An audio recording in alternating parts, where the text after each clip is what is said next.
Wala nang huling-huling El Bimbo, we're here to stay. Yan yung sabi ni Ellie Buendia na itong latest lang na interview pagkatapos ng kanilang Combo on the Run documentary. Ayan, headline sila halos ng iba't ibang mga news outlets. Well, I guess that's a good news para sa atin ng mga E-Heads fans. Speaking of huling El Bimbo, I might have already uploaded this once, pero let me do it again. Napakasimple lang na introduction ng huling El Bimbo. Kung may gitara ka at alam mo yung shape ng G, eto lang siya.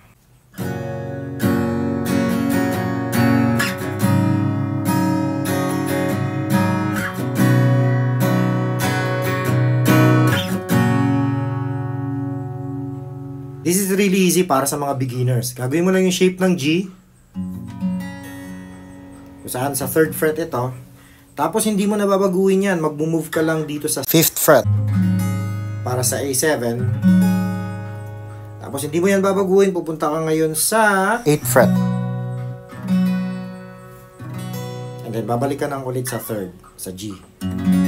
O diba ang dali lang? Yan yung isa sa mga rason ba't gusto natin yung Eraserheads. At marami mga kabataan nang dumampot ng gitara dahil sa kanila. Kasi nga relatable yung mga kanta nila at napakasimpleng gawin. Kanina lang may napanood akong video sa YouTube channel ni Ellie kung saan kasama si Marcus. At nabanggit niya doon na sila rin ay hindi sila magaling sa mga music theory. I guess that's one of the reasons kung bakit sila relatable.